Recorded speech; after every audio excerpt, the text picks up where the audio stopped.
just starting off, you're nobody. Nobody knows your name. Nobody knows who you are. Nobody knows what you can do. You have to let them know your name.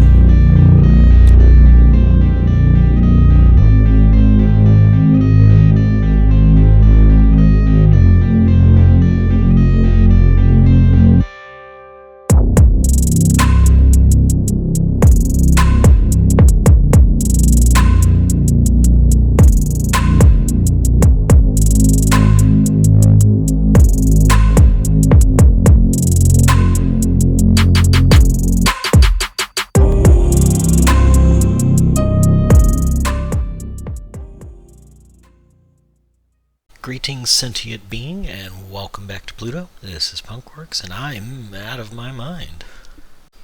Okay, folks, today we're going to do some missions using my tool Shell.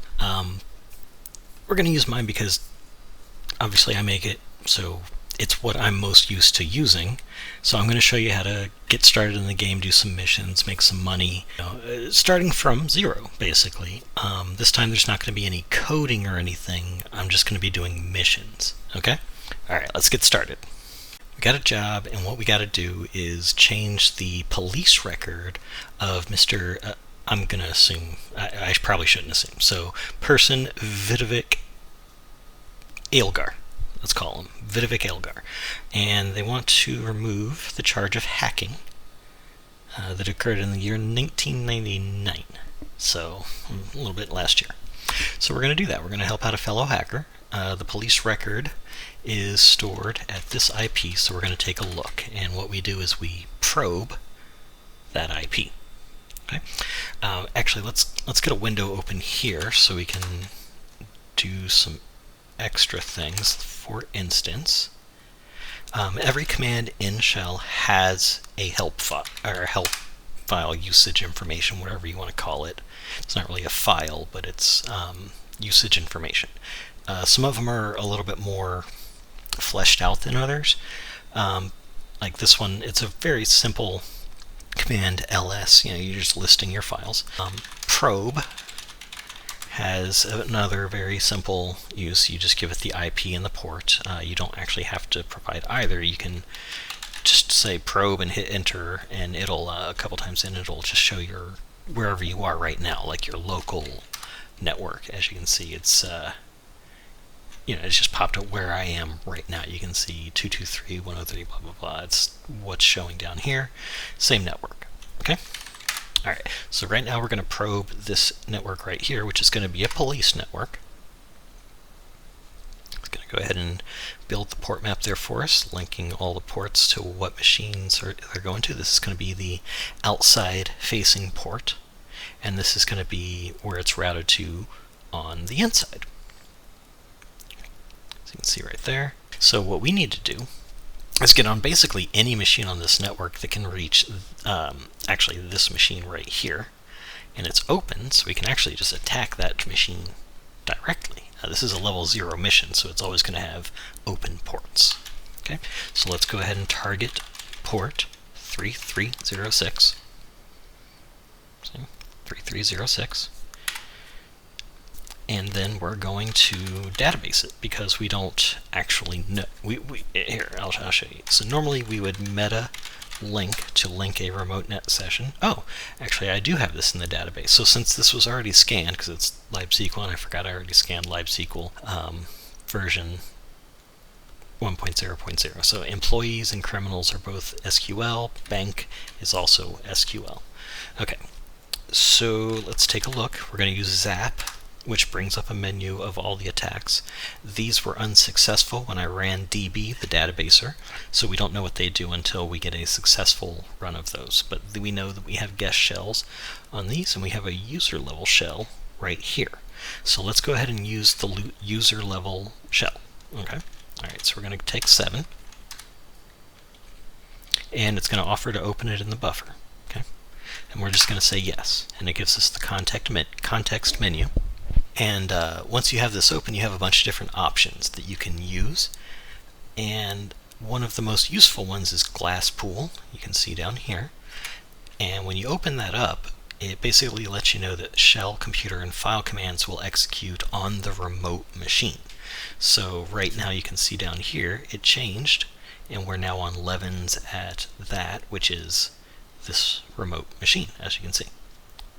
All of our stuff changed down here in the prompt, and if I do an ls, then I'm looking at the contents of that machine. Now if I return to my session, and I can go back in there, and I can do it again if I want.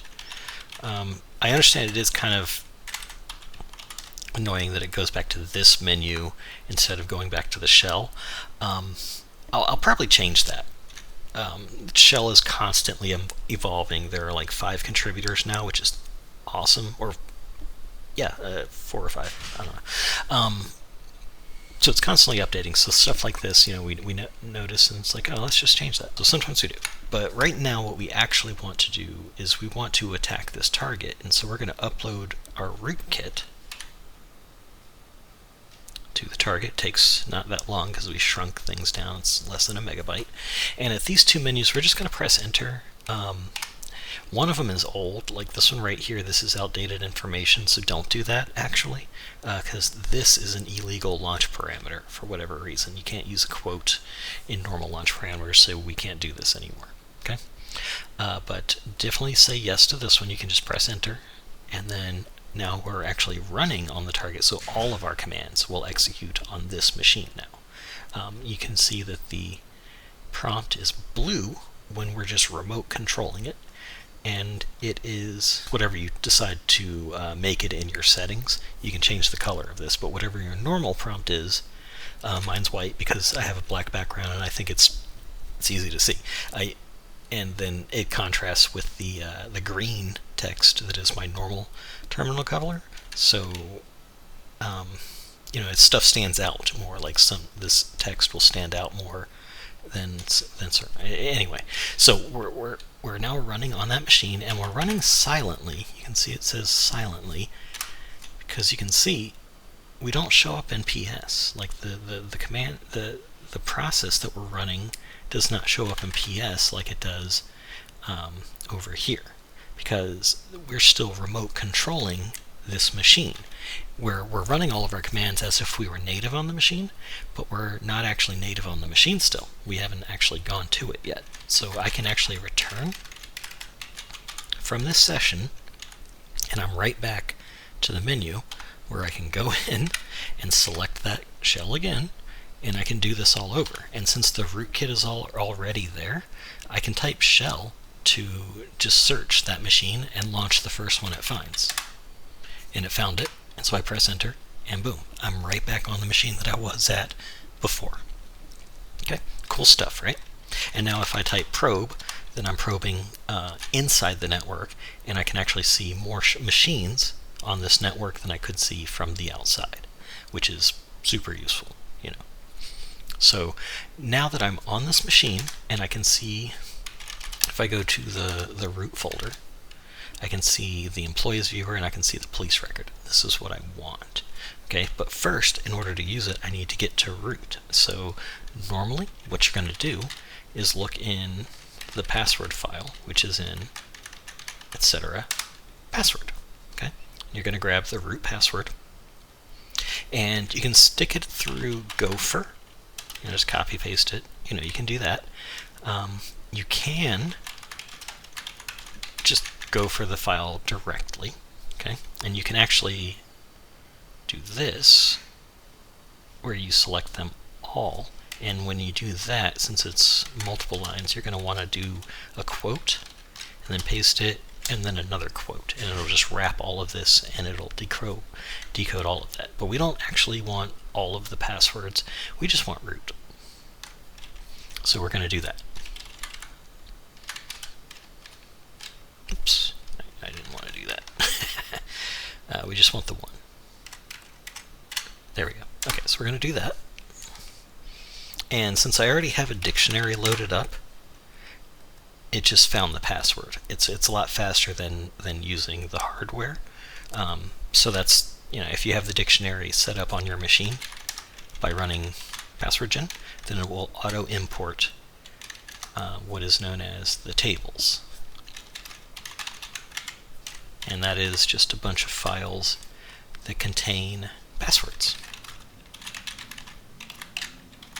So if I select a random one, you can see it's just a bunch of passwords. So it's a big old dictionary that automatically imports when you launch shell if you've created it. If you haven't created it, you can get it to generate while you're running shell using the cerebrum command. But since I've already loaded it, it's an unnecessary step. So this will load up, and then I'll just cut this part out so you don't have to wait for it. Okay, and we're back, and I just noticed that there is actually a discrepancy in that if you load Cerebrum at runtime, there are an extra 2,641 passwords. Or, not quite. There's an extra almost 2,000-ish passwords that didn't make it into the tables, so I'm going to have to fix that and find out what happened there. But we don't have to worry about that. We got the password for root. It's Stinger. So now the next step is to get a root shell. So that's what we're going to do next. We're going to do sudo, and it's very similar to the normal Linux command sudo, but it has a few extra functions. So it's a different command, but it does perform one of those same commands, which is -s for getting a root shell. So you give it the root password. And now that we've got a shell, it says, do you want to view the context in the buffer? And we're going to go ahead and say yes. And you recognize this menu. It is the shell menu. Now this time, we're going to do something that we only do for this mission and for academic records missions, because we have to be able to launch the GUI that is, here, let me go back to the we have to be able to launch the GUI that is PoliceRecord.exe, and you cannot launch any .exes from within a script. You have to start the terminal, and starting the terminal comes with several risks, most importantly being you can get traced. So we're doing this as root, both so we can alter the police record and also so that we can make sure that we clean up the log file once we are done. So in order to do that, we're going to go ahead and go back to the buffer. There are a couple ways that you can open the shell. We're going to do it the easy way. We just go to the buffer and we're going to press 1. Now it's going to let you know when you do this, it's going to exit shell. So anything that you have in memory is gone. Okay? We're starting a native terminal. Okay? We're starting one of these, which is not any of my scripts running. It's the game stuff. So we're going to say yes. Okay? Now, this is an older version of shell. I didn't actually realize which one it is, but I'll show you real quick the difference. This is version 9.9.9, which is the newest version. Now, you can see here it was exiting, and it exited back to my machine. Okay, you see that? So that's my machine. And then up here, it's the target machine. So let me tell you what happened. I selected the shell, and I selected open, and it connected, so it exited back to the original session that launched it. Now when I close this one out, you'll see that now I'm back on that other machine. So it changed again. So what happened was there was a bug in my program that prevented it from properly exiting it out and starting the terminal without you exiting manually. But that updates in the latest version of shell, and this version that got uploaded was actually an older version. So let me show you the newest version that I'm running, and then if I run shell from my rootkit, you'll see it's 2 versions behind. Okay, so it's always good to stay up to date, so I'm going to go ahead and fix that. I'm going to copy the newest version into my rootkit. So now when I run shell from the rootkit, oops, forgot that I'm already in the rootkit. Oh wait, what happened there?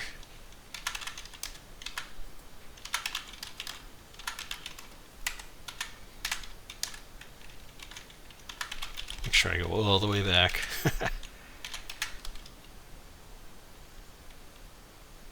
did not take.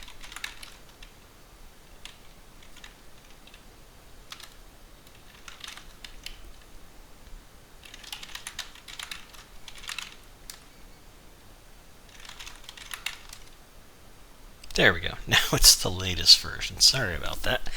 I didn't copy it correctly, I guess. I don't know. Anyway, that's the version that actually exits correctly. So we'll get that fixed. Let me see if I can yoink it up here. Yeah. Okay. Good. So we do that. Now, if I launch shell. Oops, I did that wrong.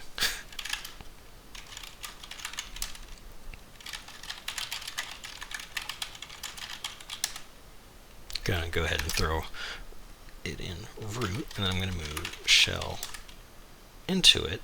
Now when I launch shell on this machine, it's the latest version. But we're not going to worry about that right now. First thing we're going to do is open up log viewer, and we're going to delete this.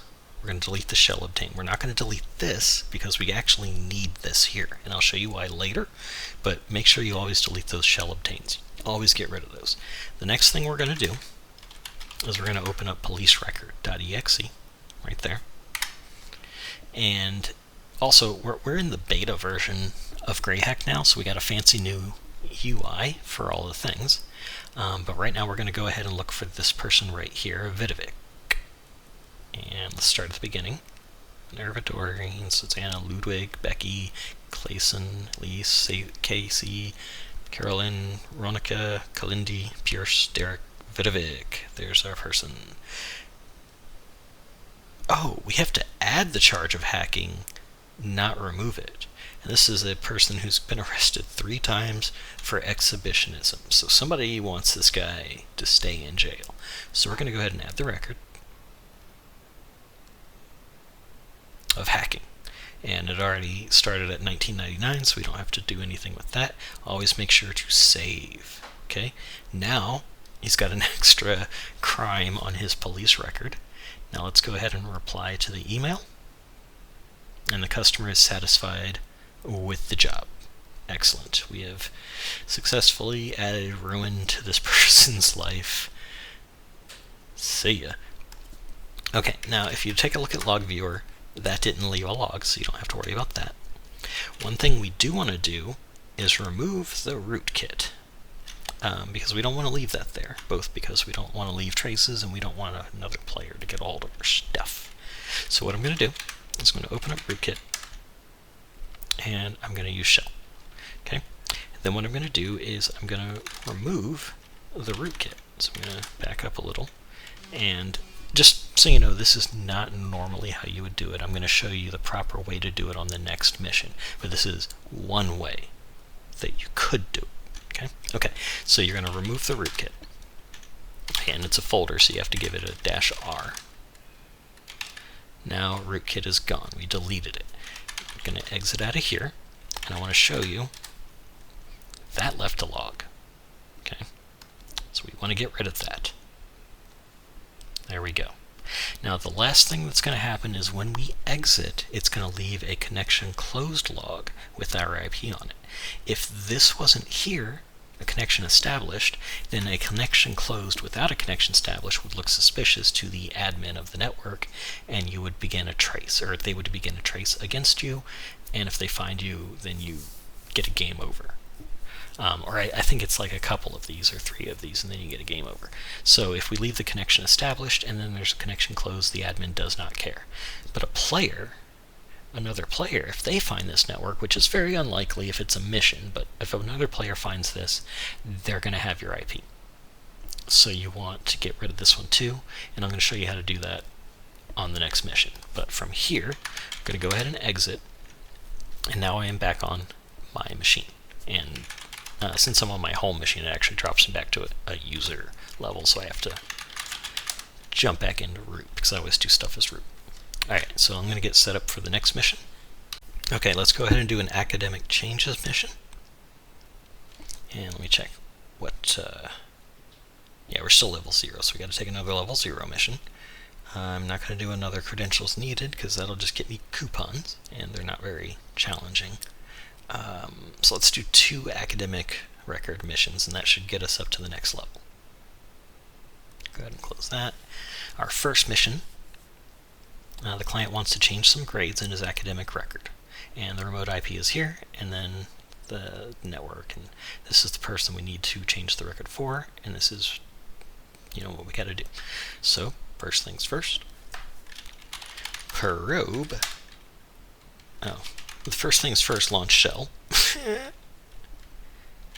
Now all of this is because I have a script, do.rc, that is located right now in my config folder. See right there. And there's not much in there.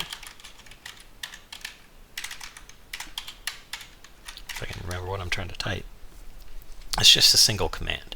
And it is as if I were to type it right there. And what that does is, if you look here, core-s will remove all copies of bank, mail.txt. It will remove, or it'll change permissions and get rid of bank and mail. It does a bunch of stuff, as you can see here. Changing permissions, removing files, locking down the system. So every time I start shell, it reads this file and does this task. And I can put as many tasks in here as will fit in the file, and have it do all kinds of other stuff. You can even have it set up macros for you automatically when you launch. Anything you want. So we'll explore that here. And actually, let's go ahead and look at that. Let's add an extra command.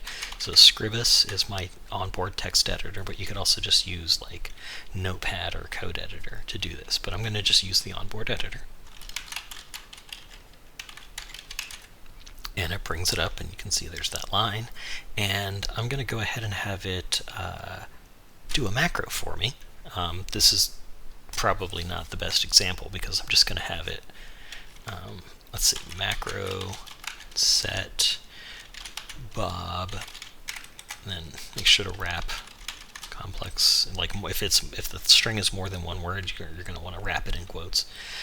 We're just going to have it automatically probe, and then meta or database. We're going to have it do that. We're going to have it do this, and we probably want to separate those so it doesn't pipe bad information to the other command. There we go. So, oh, that's the wrong command. We want database-r. There we go. Okay, so what this macro is going to do is when I type Bob, it's going to probe the network that we want to look at, and then it's going to database the router. Because it's going to default to port 0. And that's it. Here we go. So we're going to exit, and I'm going to show you that. So exit, I start shell, it does the startup routine, and it set the macro for me. Now it didn't execute the macro because that's not what I told it to do. I just told it to create the macro, okay? And it did, right there. So if I take a look in the custom object where stuff goes, and I'm playing in single player, so there's a weird bug. This doesn't happen on multiplayer. It'll actually display correctly. I don't know what's going on here, and I'll talk to Kuro about it later. But you can see it's got a bunch of things, and then right here is Bob. It's a string, and it's a command. Okay, so let's go ahead and type Bob, and you can see it's running a macro, and it does the thing that we tell it to do, which is probe the network, and now it's databasing. So I'll cut here so you don't have to watch the bar. Okay, and we're back, and you can see we have, guest shell, and a user level shell, and then a bunch of misses because, requirements weren't found. Guest user wasn't there, active user wasn't there, that sort of thing. But we did get a user level shell, which is just fantastic. So let's go ahead and take a look at that in the buffer. Okay. So we've got the 2 guest and the 1 user level shells, and normally we would do this, and then we would do our upload rkit and all that good stuff. But we're going to do something a little bit different this time, okay? We're going to do it manually, just so I can show you that this is automating stuff that you can do by hand. That way, if this messes up, you have other options. So let's go ahead and do that. Now we know our rootkit is here, so we're going to use the scpm command. It's like scp, but there's a menu. As you can see, there's a menu. So we're going to select. This is our active shell right here. See, active shell, and 0 is always the shell that the shell object that launched, shell, that launched the script. So it's always going to be your launching script, and these are always going to be like stuff that you gathered along the way. Okay? So what we're going to do is channel something from here to here. So this is already selected. Then the next thing we select is the destination. So we select 3. Now it's going to tell you the trajectory just in case you forget, because sometimes it can get confusing, because what if, this is the active shell and this is the one you want to send it to, or that sort of thing. So you want to make sure you take a look. If you upload, it's going to go from the .15, as you can see, 1 and 2, data. So it's going to go from here to this one, the 192.168.02. So it's going to go to this machine. Okay. And since we selected this, it's going to get written with user permissions. Okay. Now the path that we want to copy from is our rootkit, and the destination is home guest, because that's where you're going to have write permissions on an untouched NPC machine. So home guest. And of course we want to upload it because we're moving it from here to here. So see, from 15 to 2, from 172 to 159, 172, 159. So what we're going to do is upload it. So we're going to press 0. Now it's going to ask us, do you want to edit permissions? Because right now the permissions are locked down. So only root can run this stuff, and this is not root. So we definitely want to change permissions, and the default is yes. So you can actually just press enter. You don't have to say anything, you just press enter. And it's going to give you a long string that you don't actually have to read, because once again, the default is, this is the default, which is what you want in order for guest or a user to be able to launch the script. Okay? So we're just going to press enter. And it uploads with those permissions. Now it's going to say, do you want to restore the permissions? And once again, the default's yes, so you just press enter. And here the default is to reverse what you did before. Now you can do other stuff. You can actually put multiple things on here if you would like, and it'll perform all of those actions in order. Okay?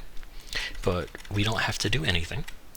We can just press enter, and you can see it restores the permissions to what they were, to the, to that. And it copied our rootkit to home guest on the target. Now we're not on the target yet, we're still on our machine. So the next thing we're going to do is we're going to run shell. So we're going to run home rkit shell, but we're not going to run it here. Oh, sorry, that was guest. rkit shell, that's the path that's on the machine that we're trying to attack. And what we're going to do is reference the buffer. Now we already know that it's index 3 in the buffer because we already know. So we can actually just do this. We just add the buffer and 3. Now it doesn't look like much happened, but what actually happened is we launched shell. And if you look down here, you can see that the user and the machine that we're on and the IP address changed. We're now running shell on our target. Okay? If we take a look, we're in here, guest, that sort of thing. So the student's viewer is what we want, but we want to be root when we're running it because we also need to clean our logs. Now another way to get root, if you have the dictionary loaded, and again, if you don't have the dictionary loaded, cerebrum means brain in Latin. If you ever forget, just Google how to say brain in Latin and you'll find it. Anyway, brutus. You might remember that from another famous Latin person that made a big point of his political beliefs. Anyway, brutus is the brute force. It uses the dictionary to get root on your target. So you can just press brutus and it will do it. And you can see here it sent the shell to the buffer, and it also returned the shell to the terminal. So if I would have done brutus and then, like, say, thrown it in the clipboard, it would have said, clipped a shell, and now every time I reference the clipboard, it returns a shell. See? Now, since I'm now on the target machine, and I have root, I can go into the buffer, and I can launch that root shell, or I can reference it from the buffer. Now if I wanted, I could be real fancy and reference it from the buffer and still bring up the menu. And if I don't select anything, it'll just abort. But what I want to do is go ahead and launch that root shell. I could pick either one because they're the same.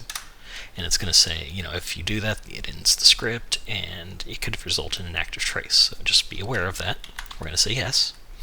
And since I've got the upgraded version of shell, it actually properly cascade exits to the terminal as it is supposed to. So now that we are running on our target machine as root, we launch our student viewer. Okay. It looks a little bit different than the criminal records viewer.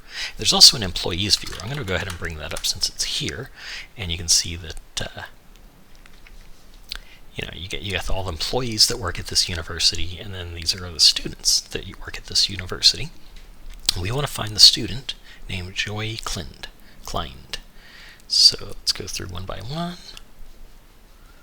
Nancy, Nicolette, Joy Klind, age 48. There's a phone number.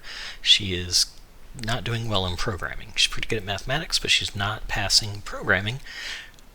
So we're going to change that. Now, approved is 6.1 or higher. Okay, it's like a 0 through 10 scale, but you can just do whatever. You can give her a 10 if you want. It's just minimum 6.1.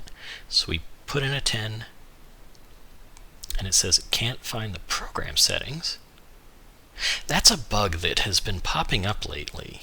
That it's kind of weird. Why is that happening? Can't find program settings. It worked a second ago. I wonder if we can figure this out.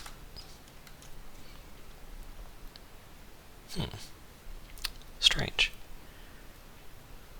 It had it set up a second ago.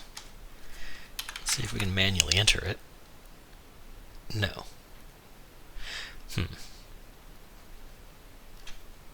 Okay, that's a bug that's been popping up. Not sure why, but we're going to try to get around it by getting to another machine and see if that fixes the issue. Maybe it's something to do with the network, okay? So we're going to go ahead and grab our rootkit, move it to root, since we are root. We're also going to take a moment to pop open the log and remove a few of those. Okay, there we go. Okay, those are all removed, so that's good.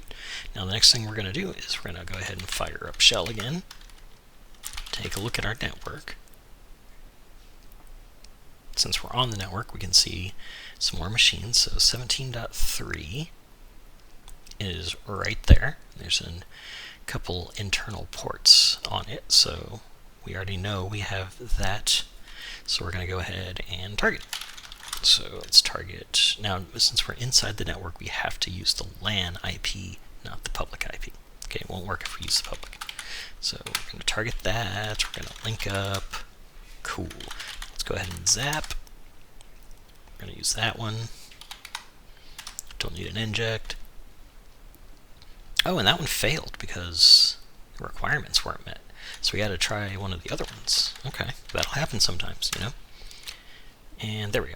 So we got a shell, and we're going to go ahead and do it the easy way with the easy button and pop ourselves on up over there.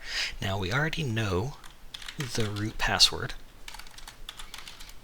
Except, do I remember the...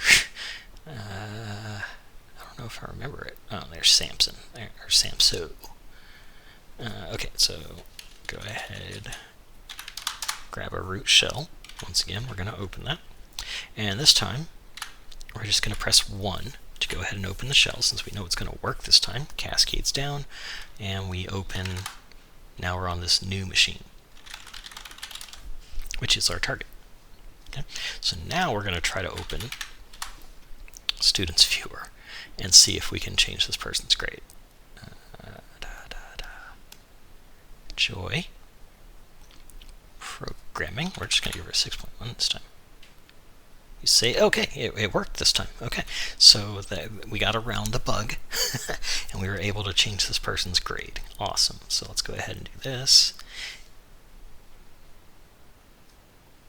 Oh, it didn't save. Why didn't it? Oh, because I didn't edit it. Now I saved.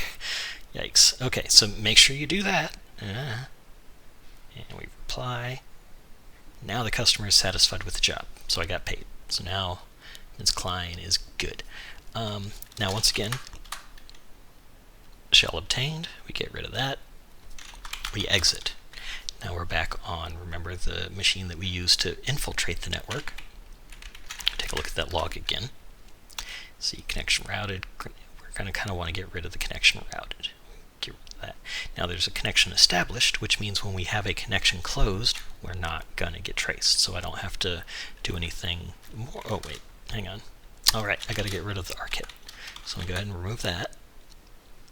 There we go. Log viewer. Delete. Okay. All right, now I exit, and I'm good. That's it. Case closed. So now I can delete that email, and we've won. Perfect, right? Okay, so we already did that one, so I'm going to fly through this one really quick so that you can kind of see it like all at once, because we kind of went slow there. So we're going to do it faster this time. We're going to go fast. All right, so probe, boom. Okay, and our target's actually right here in the front, so we can just bust right in. And we're going to change our target port to 3306 because currently port 0. Okay, we're going to link up.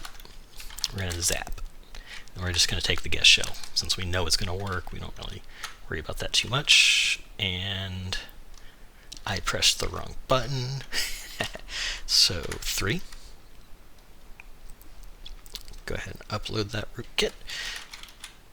I'm going to go ahead and grab Brutus, and we're going to just pipe it straight into psudo, okay? And that just pops it up and says, do you want to start the terminal? We're going to say yes. Cascade, boom.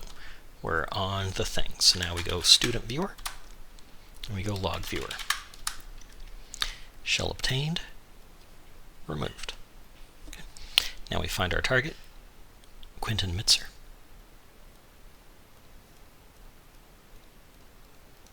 Somewhere on here. Of course he's all the way in the back. Oh, there he is. Quentin. He's a attractive looking fella. They want to... Okay, by at least 1 point. So we're going to do 9.7, just to be nice to him. Okay? Now we've updated the record, and we reply. And the customer is satisfied. Now you see that went a lot faster since we knew what we were doing. We just busted right in. We didn't get the bug, and it just worked. Okay, so that's a few missions. Next, I'm going to get into something a little more complicated. Okay, so that's just straightforward doing missions. The next thing we're going to do is we're going to look at how you can automate things with shell to do a lot of things for you. And you notice that there's a lot of automation already there. Well, I'm going to show you how to do some serious automation, because now we're level 1, so we can take more complicated missions that pay more, that require a little more involvement, and they don't require opening a .exe. I don't have to open StudentViewer or police records for a lot of these missions, so they can be like a couple of them can be completely automated. Like it's pretty cool. So we're going to do that next. Okay. Before we jump into the second half of this video, I just want to thank all of you legends for watching. It really means a lot to me that you guys at all find this stuff useful or helpful. It's great. Like there've been a couple dozen new subscribers in the last couple months, and I got to tell you, every single one of you signing up like that, it means so much. So if you're just tuning in because the second half is more important to you than the first half, or if you're staying through the whole thing, whatever it is, I'm so glad you're here. And just let me know what you guys want, and I'll try to keep making it. All right, that's it, part 2. I do want to take a moment here to remind everyone that this is a game. This is not real hacking. We are not actually doing anything that resembles real hacking in the modern age. This is a game based way back in like 2000, where like hacking was, silly. So this is just a game, and it does not actually model real hacking at all. Just is the closest thing, the closest game you'll get to it, while still being like, I guess legal or whatever. I don't know. But yeah, YouTube, chillax. It's not hacking. I'm not showing anyone how to actually hack. I'm showing people how to play a video game. Automation. That's what we're going to talk about. You've already been introduced to do.rc. Do.rc is a script, basically, that shell will follow when it launches up, if it detects it. If you put it in config, that will take priority over if you've put it in rkit. You can actually have, sorry about that, rkit do.rc, and you can have also do.rc in config, and the one in config will take priority over the one in rkit. So if this exists, it'll execute it, and it'll ignore this one. If this does not exist, and this does, it'll execute this one. Okay, so if this is here, it's that one. If this is here and this is not here, then it's this one. So this allows you to have like a home and an away resource configuration that can have different setup for when you're, home and away. What you want to execute when you launch it up on your home machine, rather your target, is what I'm saying. You also have dig. Dig is another automation thing. It does a whole bunch of automated things for you.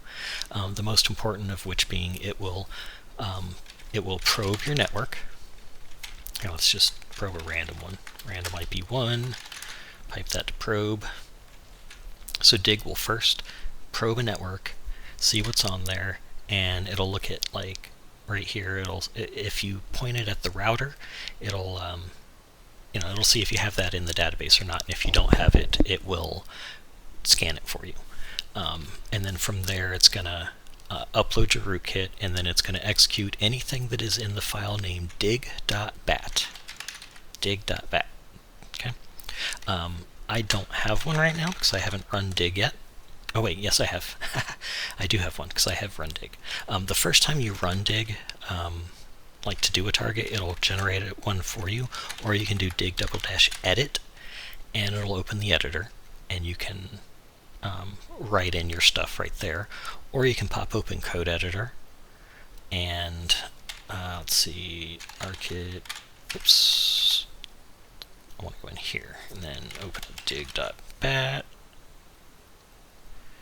Oh, this code editor's weird, and it won't actually let me, hang on, so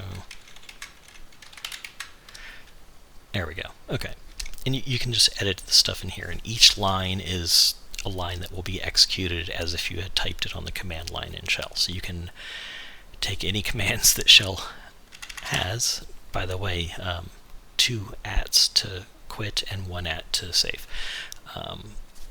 But if you look at shell, it's got like 111 commands, and every command has a whole bunch of different options and whatnot that they can do. So quite often you just kind of want to set that up, ahead of time, all the different commands that you want, and then execute it with one button, macro or whatever. And this particular file is a special one. This particular file is a special one in that the dig command, dig, will follow the instructions in here once it connects. It'll probe the target, scan if necessary. If it finds a shell, it uploads the rootkit, and then it immediately executes what is in this file. Okay, and this file can reference other files, so you can have it like daisy chain. You can even have it like continuously upload itself to a target, execute what's in the file, which then has it choose another target, uploads to that one, and it just keeps going and keeps going until the game shuts you down. Like, you can have it do some pretty gnarly stuff. So right here, this one says to ifconfig-p and then probe. So let's just take that line. Whoops. Oops. Let's just take that line from there and plug it in to the command line, like we're doing right here. ifconfig-p, pipe it into probe. Here's what happens. We get the ifconfig-p is ifconfig-probe.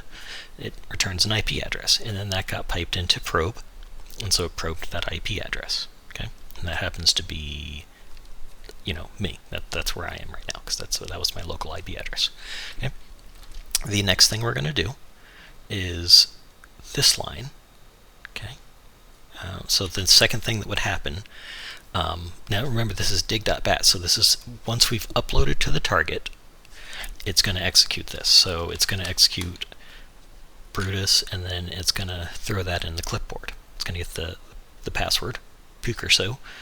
It's going to throw that in clip C, so that anytime I say clip C or at C, it's going to return, the shell, because brutus returns to the shell.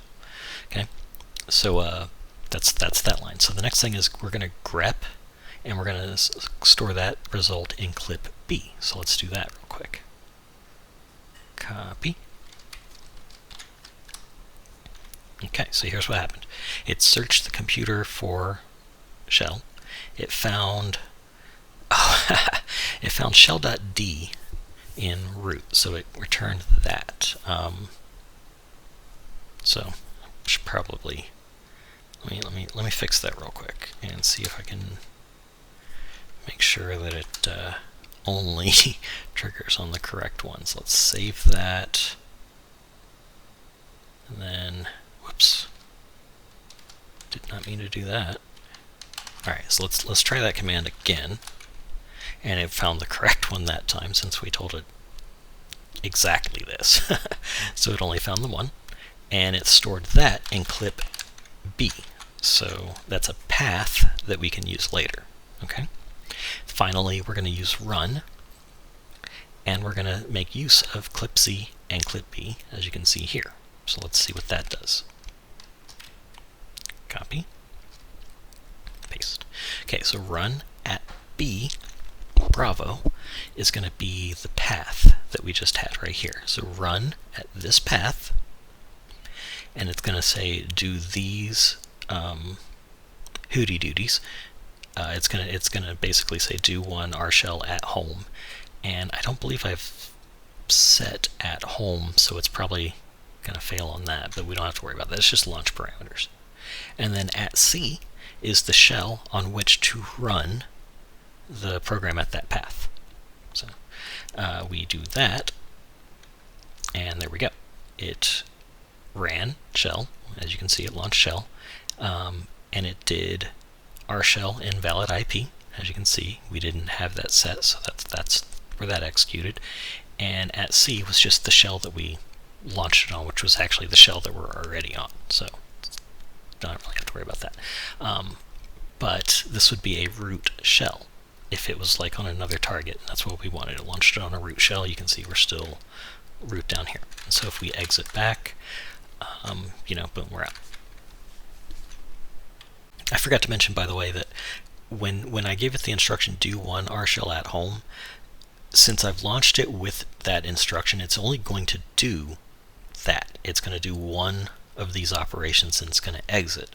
So when it was finished, it actually exited back to my original session, so that when I exited, it went straight to the command line because this had already exited. It ran all of this stuff, and then that right there, that one, that's actually when it exited back to my original program. I just kind of missed that. I should probably make that a bit more obvious than just printing a 1 when that's it. Anyway, so that's what happened. Like, this ran on the other shell and then returned to the original, and then I exited and we're done. That's an example. Like all of this, if I launch up shell, if dig uses the same system as do, the automation system, the scripting automation, blah blah blah. Macro, dig, do, all of them use the exact same shell scripting, we can call it, system, which is exactly what you're looking at right here. You can have your commands like this, or you can have your commands like this.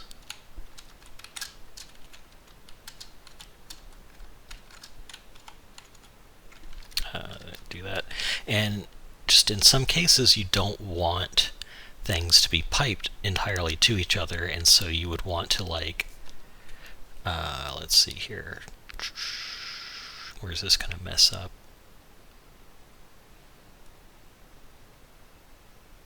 Oh, actually, No, actually, this line actually looks perfectly fine. I'm gonna check. Let's find out. Okay.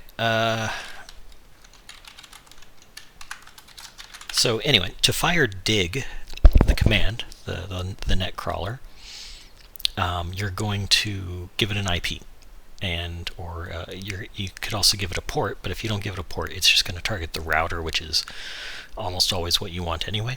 So we're going to see what happens. As you can see, probe in the network, and it found a shell on the target, so it's automatically uploading the rootkit. And gets online, does the probe right there. The next thing it's going to do is going to do brutus once it builds the port map. There we go, brutus. The next thing it's going to do is going to grep for the thing. Right there, you see the R shell invalid IP. It returns, returning to original shell session, which is where we started, where we launched the dig attack from. And let me show you. Up here, it got up onto the network, as you can see. It launched itself, it probed the internals, and if you take a look, that's what it looks like from the outside. And once we've uploaded and we take a look, that's what it looks like from the inside. And once it does that, it gets the root password, stores a bunch of stuff in the buffer and then the custom object in case you need it later. Then we did the grep right here, found shell, stored the path there in clip B. Then the next thing it did, ran shell. And that's what you see here. It's launching. Does that. And we tried to drop the reverse shell, but obviously the IP address was not valid, so it just didn't do it. Then it exits right out of that, returns. That's the end of the launch command. And then it just drops back from all of the different do scripts that scripts that it had, all the way back to the original shell session. Done. And had this worked, we could then go into the reverse shell buffer and see, like, that we have like a backdoor on that machine now. Even though we've returned back to ours, we can go back to it anytime we want, but that didn't happen because I didn't have the IP set up. So I should fix that real quick. Let me see. Do I have? Oh yeah, I do actually. So let me.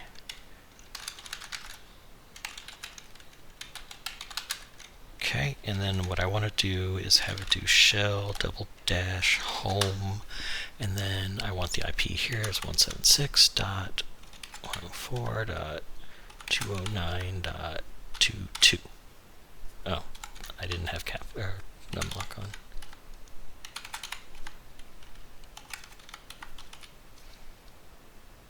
Yeah, okay. I gotta triple check everything because. Okay, so that's all I'm going to have it do is that. And now, since I have that in there, it behooves me to make sure I clean up my tracks really well. So I'm going to put something else in here, which is after this is done, it's at C, right? Yeah. After this is done, I want it to clean up my tracks, which is it's going to do rclean remote clean, and this is the shell that it's going to do it on, and -d tells it to remove the rootkit. Auto delete the rootkit. So we're going to put that in there. So now that's an extra instruction for our bot to follow. And now we're going to try again, and we're going to see if we get an extra reverse shell added to our list here. So I'm going to do just a random one, and we're going to dig once more. Here we go. Uploading. Okay, probing from the inside. What do we find? Smart appliance, some cameras. Okay, busted on through, got the password, got the root shell, found shell, launched it, and sell. Oh no. Yeah, see. Okay, I typed the thing. I typed the thing wrong, so it didn't do the command. So it still didn't drop the reverse shell, but it did clean up after itself, so that's good. So now we don't have to worry about a log or another player coming by and finding the IP, but I do have to scribus edit Yeah, see there, I messed up. So let's replace that line with the correct command.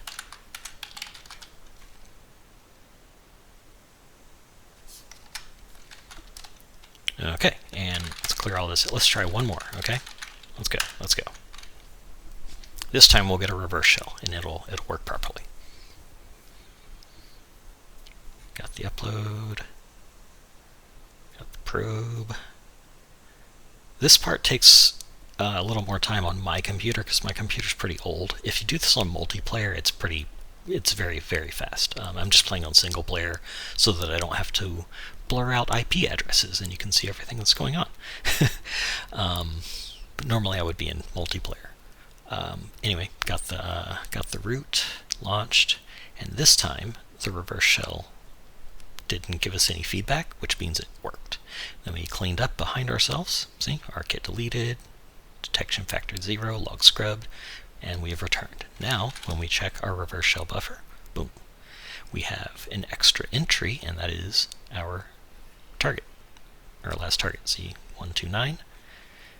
There they are, 129. Now we have a root shell on that target that we can return to anytime we want. Pretty cool, right? And if I just want to run shell on there, oh yeah, the shell was not found because we deleted the rootkit, so we can actually just kind of pop right back up in there with the rootkit, and now we're back on.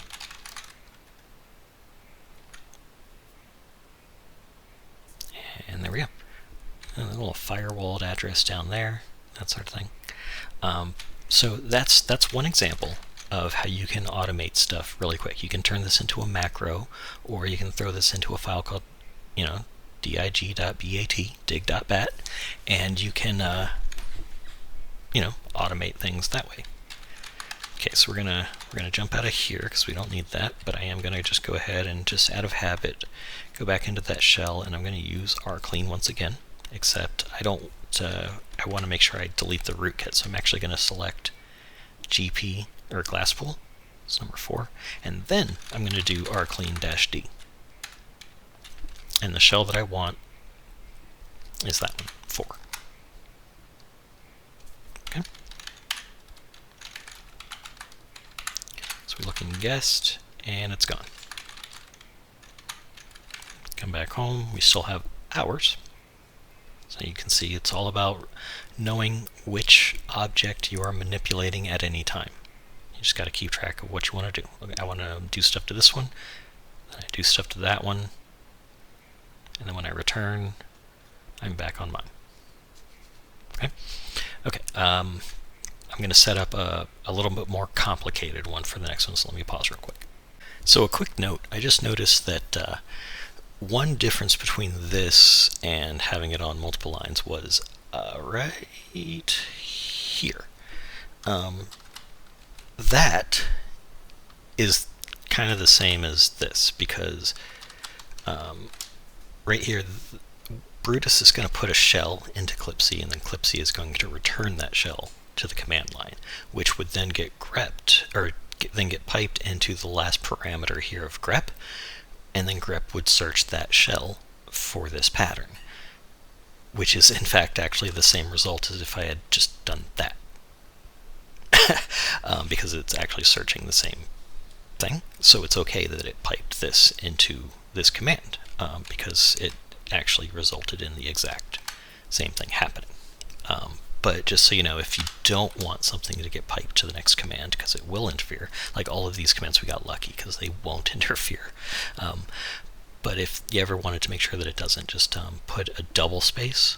I mean, you can do one, but it'll error, and keep going. It'll just print an error, but if you don't want the error to print, just do 2, and it'll pipe to empty space. It's gone to the void. Bye. Okay. Now, all of this isn't exactly that useful in and of itself. Like that, we didn't complete a mission or anything with this little dealy-do right here, did we? No. So what we want is something a little more advanced. in order to complete these missions. So once we get up there, we want to be able to find this machine and disable it. And one way that we can do that is to get what is called a bounce exploit off of the router. So when we attack a target, like let's just go ahead and go back up to this particular probe. When we attacked this target, we attacked the router on port 0, and we uploaded and did some stuff, and then we jumped out. Now, one of the things we could have done is, instead of just dipping out, is we could have tried to get what is known as a bounce that allows us to go from that router to a machine on an internal network, such as this guy right here, such as 10.0.19.2, and then get a computer object on that machine without actually having to get having to actually contact that machine, like get a shell or anything else. We can get a computer object, and once you have a computer object, you can do a number of things, like get user credentials, that sort of thing, so that you can do a reverse shell. Or if you have a root computer object, you can just wreck the machine. That's enough to destroy a machine. So let me show you. I happen to know that on here, let's see, meta. If you take a look here, there's a root computer exploit. Anytime you have a computer exploit, it's going to be a computer object that's like local to the machine if it's a server, but if you're on a router, it's going to ask you for a LAN IP, and it's going to bounce you to that IP.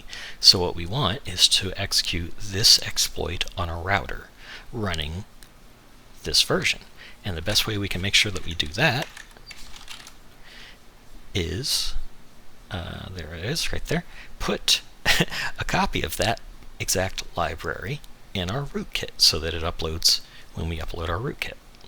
Then we can go ahead and get root, copy this into the lib folder, and exploit it and get our bounce exploit. So let's, I'm going to go ahead and adjust our, well, actually, let's move our current one to a backup. Okay, and then we're going to make a new one. Okay. I suppose I could have just ran the edit from there, but we're gonna close this one and open it up, and there we go. Okay, now it's fresh. So we're going to kind of build the thing from scratch, okay? So I don't really need to do the internal network probe because it's not necessary. All I really want to do is get root and then run. I already know exactly what I want. It's going to be home, guest, rkit, shell, right? Right. And then what I want it to do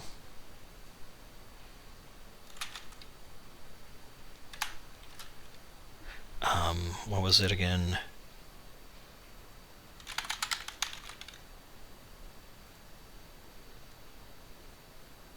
Right, yeah, okay, now I remember. Okay, so I wanted to do this, and it's going to return a shell from here, so that's going to be the shell that it runs on. Make sure you don't have any trailing spaces. So it's going to perform this action, okay? And then when it comes back, I'm going to have it... okay, so I know that it's going to be, since I'm only going to run it once, that's going to put it in the buffer, and it's going to be a buffer index 1. So I can do that, and then I want to make sure that it deletes the rootkit. So the first thing it's going to do, get root. Then the second thing it's going to do is run shell. Then it's going to execute, whoops, I almost forgot. It needs to, that's going to point to a file. So it's going to execute pwn.bat. I suppose I could make a macro and have it do the macro, but we're just going to do it this way for now. So it's going to execute whatever's in pwn.bat, and then it's going to come back and it's going to clean up its tracks, and it's going to exit. So real simple, like super simple, right? The pwn.bat is where it's going to get hairy. Okay, so let's do that one. So we create that. Oops, if I can type. Okay, and let's go ahead and open that up. Alrighty. Now, what we want to happen is, now remember, when this happens, we're launching it as root. Let's just go ahead and open the other. Okay, remember that when we run this command, we're going to be running it as root. So the first thing that we're going to do is we're going to copy. I'm just going to use full paths here just so we can be explicit. Init.sudo to lib. Okay, it's going to overwrite whatever's there, and it's going to have root permissions to do so.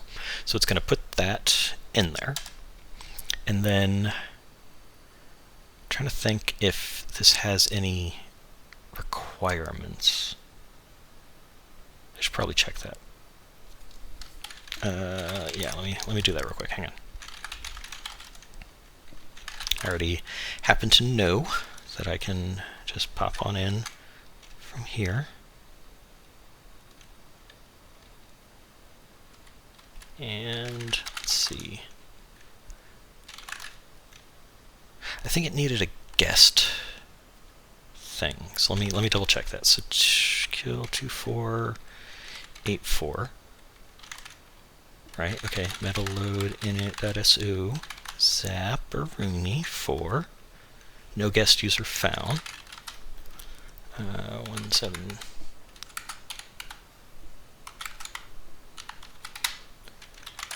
Okay, guess is running. Zap 4. Okay, and now it wants an IP address, which means it would succeed if I returned an IP address. Okay, so in order to set up our conditions, pwn.bat, once it copies that over, needs to make sure that it's using a reverse shell, because that's the easiest way to start a guest process. Oh wait, no. It wants a guest process, so I have to do it here before I launch. There we go. Okay, so this one is where I put it. 176.104.209. Do. Okay, and I'm going to just call it Bob this time, just for the fun of it, because why not? Okay, then it's going to get root, then it's going to do that, then it's going to copy the library over, and then it's going to, and honestly, then I can just, that's all it's got to do. Then I can come back here, metal load init.so, and then I'm going to, I think I actually have to, I didn't get smart and actually, yeah, no, I wasn't smart. Sorry guys, hang on. So I need to get this to where you can call this whole thing from the command line, but at the moment, in order to do that, you have to put it all in manually. It's like it's either menu or manual, and I need to be able to mix those up so that you can do this part a little bit easier than by hand. But yeah, all right. So zap dot, and then from there, that's going to get us the oh yeah, we have to put our target IP in there, and we can set this as a variable later on. So I'm actually going to do that. We're going to do that. So I'm going to just say it's at o targ, and then we'll set that up before we launch it. And this is going to reference a variable in the custom object called targ, and it'll replace it. And that targ is going to be a LAN IP address, and it's going to be that. But we're just going to make this generic so we can use it later. Okay, so that is going to get stored. We're going to store that in a clipboard, clip B, just so we can use it later. But this is going to be a computer object if it's successful. It's going to be a root computer object. See? Root computer on our target right there.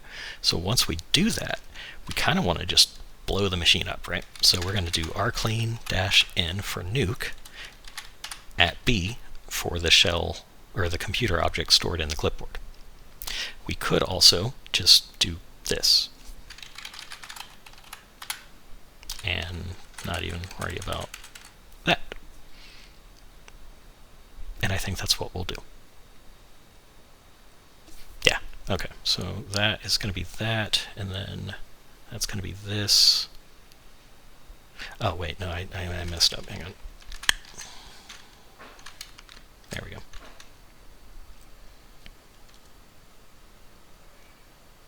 Yep, Okay, so the only thing we needed root for was to copy this over to the library to put our vulnerable lib in the thing, and then we're going to exploit it all through this. So we drop the reverse shell to get the requirements met. We get root, launch this in order to copy the library over.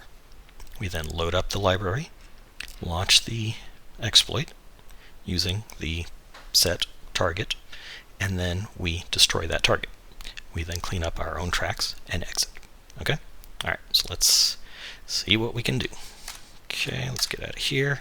And in order to do this, remember we have to set the target. So set targ that. Okay? Now, we go. We launch. We attack. Let's see what happens. There we go. And we're off. Building the port map, infiltrating, getting root. We got root, copied it over, and boom, no active root user found. Oh, did we need both?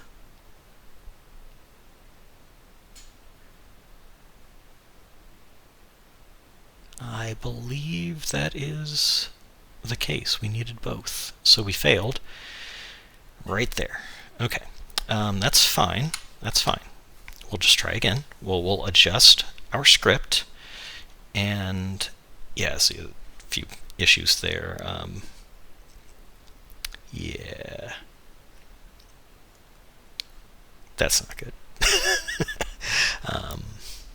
Okay, so let us see if we can correct the error that we made. And it was that we needed a root process as well. So we're going to do... it doesn't even actually have to point at a real one, so we'll do that, and then we'll see if we can do it again. All right, so one more time. I'm just going to clear all this out. Okay, one more time.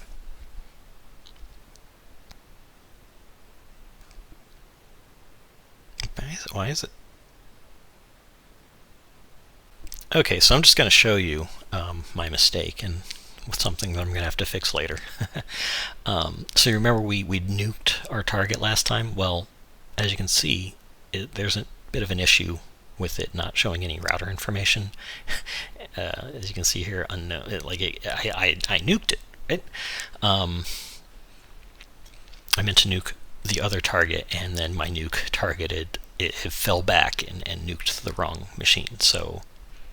Or actually, I think I just told it to, and just didn't realize that I told it to nuke the wrong machine. So that's what happened, and it just kind of blew up, and then it decided to rescan for some reason, and then, of course, completely crashed. So I need to make sure that I prevent that crash when trying to scan a nuked system. Sorry about that, guys. Okay, anyway, so... in the whole automation thing, it is necessary sometimes to adjust your scripting, make sure you get it right. I think we might not be able to do that mission anymore. Maybe not. Let me double check. Yeah, I think what we need to do here. This will be a good lesson just for when you mess things up. Let's see. We want to do. No, not admin online.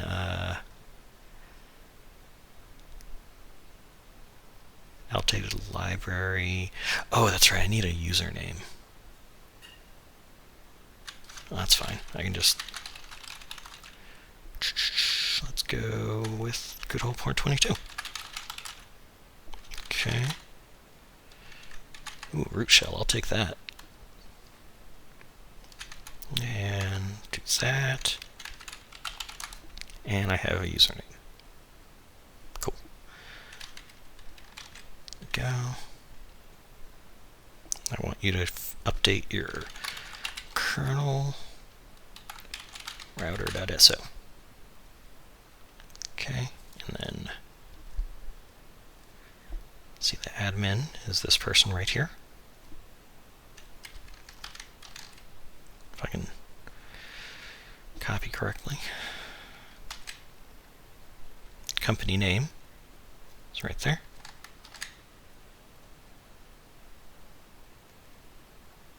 Okay, so what this is going to result in is I don't want that. I'll update the computer. So what they're going to do is update the libraries.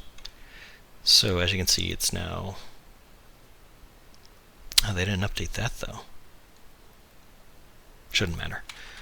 Let's find out.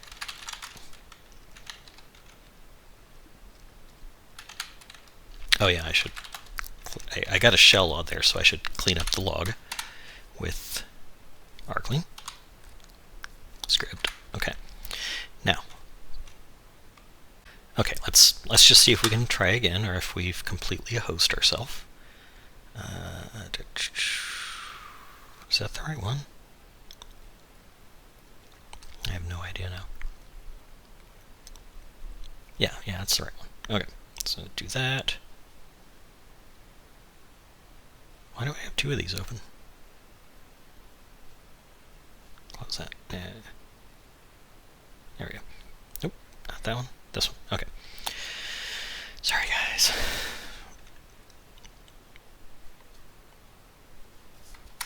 Okay, and it. Okay, so we're back and getting root, doing the thing. No, because I didn't provide a valid IKP because I didn't. Okay, I'm just gonna. Okay, so I forgot to do the thing again. Remember, guys, I was supposed to set the target. I forgot to set the target. There we go. Okay. This time I canceled it before it nuked everything. Okay.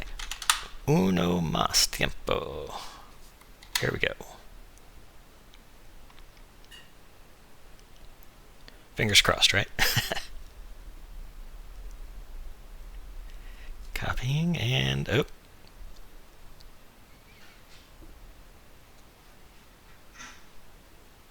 Okay, what happened here? Could not find rootkit or shell.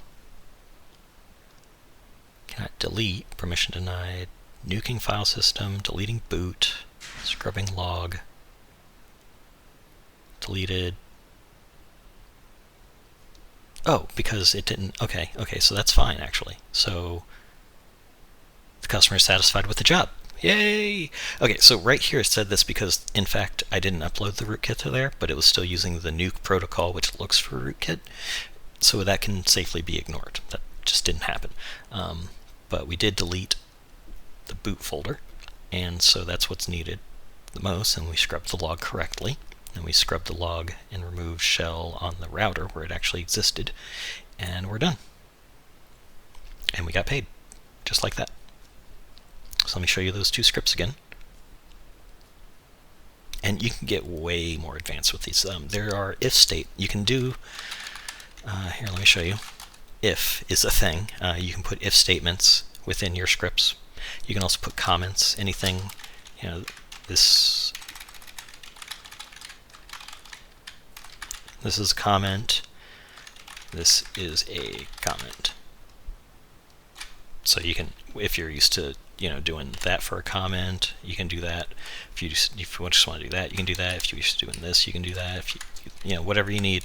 Like I try to accommodate. I think even that's valid, but that's not, like, don't do that. Because like I can't really predict what might actually happen with that, but that is technically valid as a comment. But these two are better to use for comments. Okay. Let me see. Where's the other one? There we go. Okay, so just kind of show you there. This script calls this script. Okay, so this one, when it remember dig's gonna upload to the target and then execute this first. So once it's on the target, it drops a guest level reverse shell named Bob. It gets root and then runs shell as root and then gives it this instruction to do one time the instructions in the file pwn.bat. once it does that, it logs on and it copies that file over to the folder where it needs to be. This is the lib that we wanted to be using.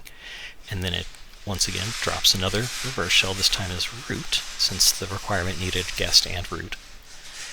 Then it doesn't do anything, it exits. Once it exits, it comes back here, and it loads up the library that we just put in there. It fires the exploit in question that we need at the target that we set with set targ at o blah before we launched the script. You can also just, instead of doing that, manually type it in. Just always remember that this part is the LAN IP. Okay, LAN IP. See, LAN IP. All right, and then that's going to pipe it to rclean, which is going to nuke it. Okay, and then just remember that when it says it can't find rkit, that's fine because you didn't upload rkit to it. Not a big deal. Then it's going to come back down here and it's going to do another rclean, but it's not going to nuke, but it is going to delete the rootkit that is actually in existence. And it's going to delete it from that root shell, and then it's going to exit back and you're done. And you just reply and that's it. And this is, just remove that. That's it. That's how you automate one of those missions with shell. Okay, it is a bot ready to go out of the box. Okay, and remember, if you just want to get some ideas or whatever, join the Discord for both the Greyhack Discord, the official Greyhack Discord, and for the Shell Discord, where you can get all kinds of help on the game and the tool and all that good stuff. And I'm going to cut it here because it's kind of super long, and like this kind of gives you the idea of if you can type the command and you want to do all these commands, you don't want to type them over and over and over again, but you find yourself doing this. There you go. Put them in a file and boom. Make a macro and boom. You're good. All right. Once again, like, subscribe, and check out the game. It's super awesome. You won't regret it. And stay cool. Bye.